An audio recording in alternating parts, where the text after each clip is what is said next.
Hi guys, તમે અવાજ સાંભળો છો?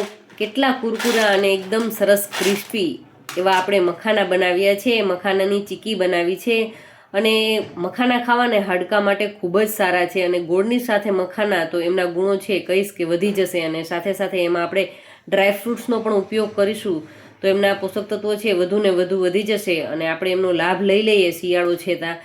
તો એમના માટે થઈ અને સૌથી પહેલાં આપણે એક બાઉલ ભરી અને મખાના લીધા છે. ઘરનું કોઈ પણ તમે બાઉલ સેટ કરી અને લેશો એટલે ચાલશે. તો એક બાઉલ મખાના લીધા છે અને મખાનાને આપણે આ જ રીતે ડ્રાય રોસ્ટ કરી લેવાના છે. કન્ટિન્યુ ચલાવીશું, ઉપર નીચે કરીશું એટલે ફરતી બાજુથી એક સરખા મખાના છે એ કૂક થઈ જાય. અને આ રીતે આપણે હાથની મદદથી તોડી અને જોવાનું છે કે સરસ એમનો ભૂકો થઈ જાય તો સમજી લેવાનું કે પરફેક્ટ છે. હજુ થોડું થતું નહોતું એટલે મેં એકાદ મિનિટ માટે રાખ્યા અને તમે જોશો તો હવે સરસ એમનો કલર ચેન્જ થઈ ગયો છે અને એકદમ સરસ ક્રિસ્પી થઈ ગયા છે. તો હવે એ જ પેનની અંદર આપણે 2 ચમચી ભરી અને તલ લીધા છે અને તલને પણ આપણે એકદમ સારી રીતે રોસ્ટ કરી લેવાના છે. અને જુઓ તમે, કડાઈ આપણી ગરમ હોય ને એટલે એકદમ ઝડપથી છે તલ ફૂટી અને આ રીતે શેકાઈ જતા હોય છે. તો તલ પણ આપણા સરસ મજાના 1 થી 1.5 મિનિટની અંદર તો કમ્પ્લીટ એ શેકાય અને ક્રિસ્પી થઈ જશે. તો આપણે એમને પણ એક બાઉલની અંદર કાઢી લેવાના છે અને આપણી કડાઈની અંદર જો ચોટેલા હોય તલ તો એ દૂર કરી દઈએ. અને આપણે આમની અંદર જે બીજી વસ્તુઓ એડ કરવાની છે એમાં ડ્રાયફ્રૂટ મેં લીધા છે. તો તમે કોઈ પણ ડ્રાયફ્રૂટ લઈ શકો છો. મેં કાજુ બદામની કતરણ લીધી છે. એ જ રીતે આ રીતના પમ્પકિન સીડ્સ છે એમની પણ લાંબી કતરણ કરી અને એ રીતે લઈ લીધા છે.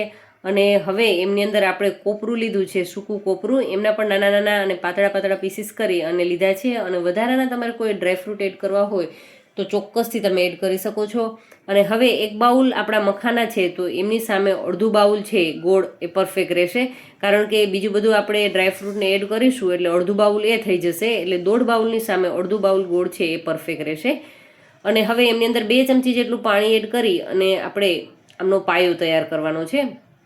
જો ચીકીમાં ને એમાં બધામાં પાયો છે ને એ ગોળનો ગમે ત્યારે લઈએ ને ત્યારે એ પરફેક્ટ હશે ને એટલે તમારી ચીકી છે બિલકુલ દાંતને ચોટશે નહીં. ઘણી વખત ફરિયાદ રહેતી હોય છે કે દાંતને ચોટી જતી હોય છે. પ્લસ આપણે ઘણી વખત એવું બને કે કોઈ પણ વાસણની અંદર ભરેલું હોય ડબ્બાની અંદર તો એકબીજાની સાથે ચોટી જતી હોય છે. તો એ કોઈ જ પ્રશ્ન નહીં આવે જો તમે એકદમ પરફેક્ટ એનો પાયો તૈયાર કરશો ને એટલે આપણી ચીકી છે એકદમ સરસ બનશે.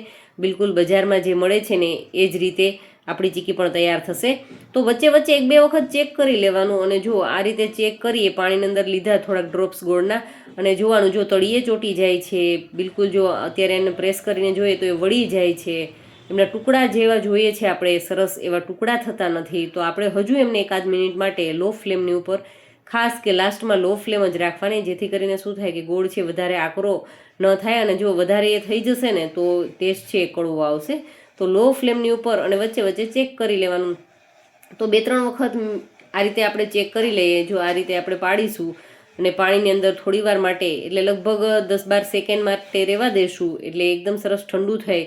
અને ત્યારબાદ આપણે એમને ચેક કરીએ, હાથની મદદથી તોડવાની કોશિશ કરીએ અને એક સરખા સરસ ટુકડા થઈ જાય, અવાજ સરસ આવે એમનો તૂટવાનો, એટલે સમજી લેવાનું કે આપણો પાયો છે એ પરફેક્ટ થયો છે. તમે અત્યારે જોઈ શકો છો કે સરસ એમના ટુકડા છે એ થઈ જાય છે.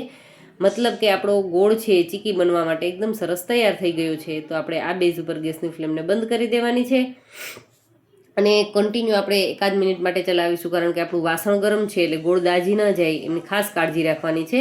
અને આપણી પાસે રહેલા જે મખાના છે એ મખાના એમની અંદર એડ કરી દેશું. અને મખાનાની ઉપર પહેલાં આપણે ગોળને સારી રીતે કોટ કરી લેવાનો છે. એકદમ સરસ તમને લાગે કે ગોળ છે એ મખાનાની સાથે મિક્સ થઈ ગયો છે. ત્યારબાદ આપણી પાસે રહેલી જે બધી જ સામગ્રીઓ રાખી છે બીજી આમની અંદર એડ કરવાની, એ બધી જ વસ્તુઓ છે એ વારાફરતી એડ કરી દઈશું. તો આપણે જે શેકીને તૈયાર રાખેલા જે તલ હતા એ એમની અંદર એડ કરી દઈશું. આપણી પાસે રહેલું સૂકું કોપરું છે એડ કરી દઈશું અને બધા ડ્રાયફ્રૂટ્સ છે. અને જો તમારે આ બધાને ડ્રાયફ્રૂટ્સ છે, કોપરું છે એ બધાને ઘીની અંદર સાતળીને એમની અંદર એડ કરવા હોય તો ચોક્કસથી કરી શકો છો. અથવા તો તમે ઘી વગર પણ એમને શેકી અને ડ્રાય રોસ્ટ એમની અંદર એડ કરવા હોય તો એમનો એકદમ લાંબીને પાતળીને જે ચીરીઓ કરવી ને એ પછી શક્ય ન બને તો તમે એમને ટુકડા કરીને પણ આમની અંદર એડ કરી શકો છો.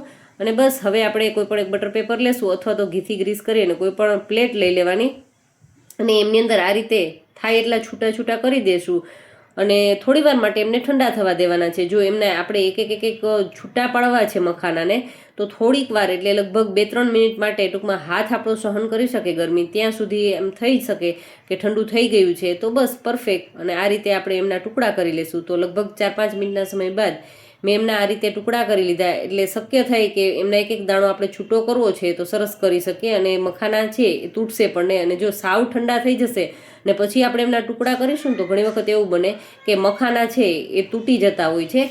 તો બસ આ રીતે 5-7 મિનિટના સમય બાદ જોશો તો સરસ એવા ઠંડા આપણા મખાના થઈ ગયા છે. હવે તમે આમને એરટાઇટ બરણીની અંદર ભરી અને લાંબો ટાઈમ સુધી સાચવી અને ખાઈ શકશો એવા સરસ મજાના આપણા મખાનાની ચીક્કી છે એ બની અને તૈયાર થઈ ગઈ છે. તો મિત્રો, આજનો વિડીયો તમને થોડોક પણ સારો લાગ્યો હોય ને તો વિડીયોને લાઇક ચોક્કસથી કરજો અને ચેનલને હજુ સુધી સબસ્ક્રાઈબ ન કરી હોય તો ચેનલને પણ ચોક્કસથી સબસ્ક્રાઈબ કરી લેજો. અને આવા અવનવા વિડીયોને મેળવવા માટે થઈ અને નીચે આવતા ખાસ બેલ આઇકનને પ્રેસ કરી ઓલ નોટિફિકેશનમાં પ્રેસ કરી દેજો, જેથી કરી અને મારા ડેઇલી અપલોડ થતા વિડીયોની નોટિફિકેશન સૌથી પહેલાં તમારા સુધી પહોંચતી રહે અને તમે મારા વિડીયોને વોચ કરી શકો. Thank you for watching this videos.